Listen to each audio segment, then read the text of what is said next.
पहाड़ों पर बर्फबारी से यूपी के इन जिलों में बढ़ी ठिठुरन। आगामी दिनों में 5 डिग्री तक पहुंच सकता है पारा। पहाड़ी इलाकों में हो रही बर्फबारी के कारण मैदानी क्षेत्र में ठिठुरन बढ़ती शुरू हो चुकी है। पहाड़ों की ओर चल रही शीतलहर से वेस्ट यूपी के जिले में सर्दी बढ़ रही है। भारतीय मौसम विज्ञान IMD की माने तो इस सप्ताह दिन और रात के तापमान में भारी गिरावट होगी, जिससे गलन भरी ठंड के साथ ठिठुरन बढ़ेगी। मौसम विज्ञान के अनुसार अगले 24 घंटों में नोएडा और गाजियाबाद में न्यूनतम तापमान 7 डिग्री तक पहुँच सकता है।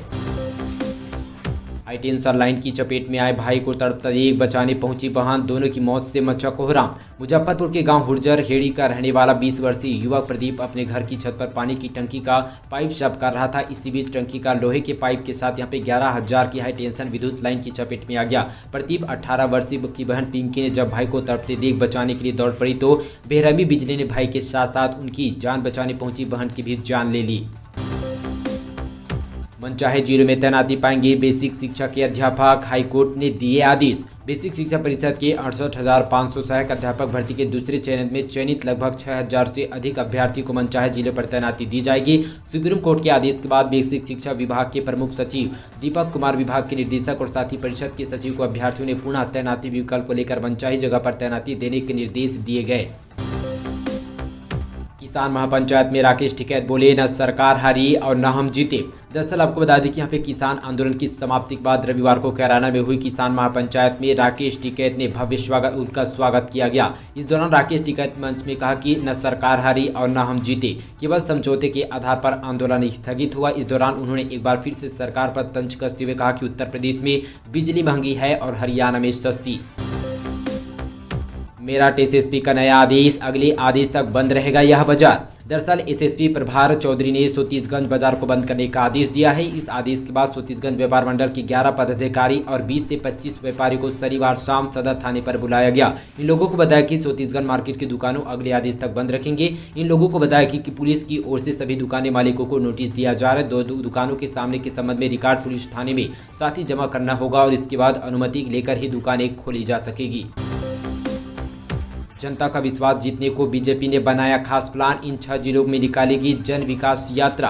दरअसल आपको बताते चले कि प्रदेश भाजपा मिशन 2022 के लिए प्रदेश में 6 जन विश्वास यात्राएं निकालने जा रही है। यह यात्राएं बिजनौर, मथुरा, झांसी, अम्बेडकर नगर, बलिया और साथ ही गाजीपुर पर निकाली जाएगी। प्रदेश के सभी जिला मुख्यालय के साथ ही ये यात्राएं सभी 403 विधानसभा क्षेत्र पर पहुंचेगी। इन यात्राओं के माध्यम से पार्टी के नेता जनता से संवाद स्थापित करेंगे। वाराणसी में 13 दिसंबर को सभी सरकारी और प्राइवेट स्कूलों पर रहेगी छुट्टियां। जानिए DM ने क्यों लिया फैसला। वाराणसी में काशी विश्वनाथ धाम के लोकार्पण के मौके पर 13 दिसंबर को सभी सरकारी और साथ ही प्राइवेट स्कूलों पर छुट्टी रहेगी। यह फैसला जिलाधिकारी कौशल राज शर्मा ने लिया है। जिलाधिकारी कौशल राज शर्मा के मुताबिक 13 दिसंबर को वाराणसी में लगभग 13,000 से अधिक अतिथियों का आगमन है। इसी स्थिति में छात्र छात्राओं को विद्यालय आने जाने में असुविधा का सामना करना पड़ सकता है। फिलहाल इसके लिए फैसला लिया गया। यूपी पुलिस के जवानों की शारीरिक दक्षता परीक्षा तिथि घोषित। दरअसल यहाँ पे बता दें यूपी पुलिस भर्ती पदोन्नति बोर्ड ने 1608 sub inspector of police, platoon commander और PSC पदों पर प्रमोशन के लिए सीनियरिटी के आधार पर कराई जाने वाली पात्र कर्मियों की शारीरिक दक्षता परीक्षा की तिथि घोषित कर दी है। यूपी पुलिस भर्ती एवं पदोन्नति बोर्ड के अनुसार शारीरिक दक्षता परीक्षा 27 से लेकर 31 दिसंबर होगी। इसमें उम्मीदवारों को 35 मिनट 3.2 किलोमीटर की दौड़ लगानी होगी। दिल्ली NCR में कम हुआ प्रदूषण, फिर भी नहीं मिल रहा है शुद्ध हवा। दरअसल देश की राजधानी दिल्ली और आसपास के इलाकों की हवा की गुणवत्ता में पिछले कुछ दिनों से सुधार देखने को मिल रहा है, साथ ही फिर भी यह खराब श्रेणी पर पहुंच चुकी है। वहीं आपको बता दें कि आज यहां पे पूरी तरह से दिल्ली में सुबह से नहर में AQR 307, तो फरीदाबाद में 11 AQR और 395, सेक्टर 16A में 328 दर्ज किया गया। दिल्ली में बढ़ेगा सर्दी का असर, IMD ने इन इलाकों में दी मूसलाधार बारिश की चेतावनी। राष्ट्रीय राजधानी दिल्ली सहित उत्तर भारत की सर्दी का असर बढ़ता जा रहा है, जिससे लोगों की कपकपी बढ़ने लगी है। उत्तराखंड और साथ ही उत्तर प्रदेश के कुछ इलाकों में बर्फबारी देखने को मिल रही है। दूसरी ओर दक्षिणी भारत के हिस्सों में बेमौसम बारिश आफत बनी हुई है। भारतीय मौसम विज्ञान IMD ने अब देश के कुछ इलाकों में भारी बारिश की चेतावनी जारी कर दी है।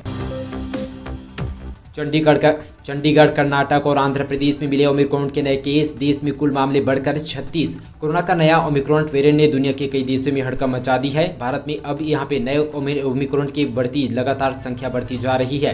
दरअसल कर्नाटक में आज ओमिक्रॉन के तीसरे केसेस की पुष्टि हो चुकी है। ओमिक्रॉन पॉजिटिव पाया गया है। साथ ही 34 साल का यह शख्स साउथ अफ्रीका से लौटा था। इससे देश के ओमिक्रॉन संक्रमितों की संख्या बढ़कर 36 हो चुकी है। इसी के साथ भारत में अब यहाँ पे महाराष्ट्र, राजस्थान, कर्नाटक, गुजरात, दिल्ली के बाद आंध्र प्रदेश और चंडीगढ़ में भी ओमिक्रॉन के नए मरीजों की पहचान हो चुकी है।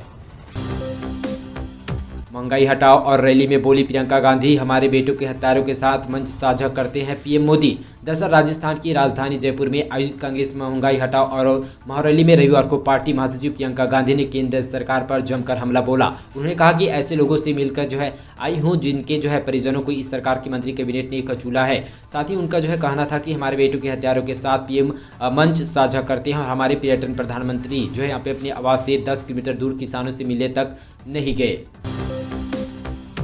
पाकिस्तान पर बरसे राजनाथ सिंह, कहा 1971 के युद्ध में भारत ने बदल दिया था इतिहास और भूगोल। देश आज यहाँ पे स्वर्णिम विजय पर्व मना रहा है। आज के दिन यहाँ पे 1971 में भारतीय सेना में पाकिस्तान युद्ध को हराया गया था। इस मौके पर इंडिया गेट पर कार्यक्रम का आयोजन भी किया गया था। साथ ही केंद्र रक्षा मंत्री राजनाथ सिंह ने साथ ही wall of fame 1971 Indo park का उद्घाटन किया। इस दौरान राजनाथ सिंह ने स्वर्णिम विजय पट के उद्घाटन समारोह में सैन्य उपकरणों के प्रदर्शन का जायजा लिया। देश में पिछले 24 घंटों में सामने कोरोना के 7,774 नए केस, 306 लोगों की गई जान। साथ ही कोरोना वायरस के नए ओमिक्रॉन के खतरे के बीच बीते 24 घंटों में देश में 7,774 नए केसेस सामने आ चुके हैं। साथ ही बीते 24 घंटे के दौरान 306 लोगों की ने अपना दम तोड़ दिया है। प्रधानमंत्री मोदी का ट्विटर अकाउंट है। पीएमओ ने कहा इग्नोर करे ट्विटर। दरअसल आपको बता दें कि प्रधानमंत्री मोदी का ट्विटर अकाउंट बीते दिन देर शाम को थोड़ी देर के लिए हैक हो गया था और उससे 3 मिनट तक भीतर यहाँ पे 2 ट्वीट किए गए थे। इसको हड़कंप मच गया। यह ट्वीट देर रात करीब 2:11 और साथ ही 2:15 के बीच किया गया था। हालांकि ट्विटर को कुछ देर के बाद डिलीट कर दिया गया। तो दोस्तों यह थी उत्तर प्रदेश से जुड़ी तमाम शाम तक की बड़ी खबरें। वीडियो कैसा लगा नीचे हमें कमेंट पर बताइएगा। इसी तरह की और उत्तर प्रदेश की खबरों के लिए चैनल को सब्सक्राइब कीजिएगा।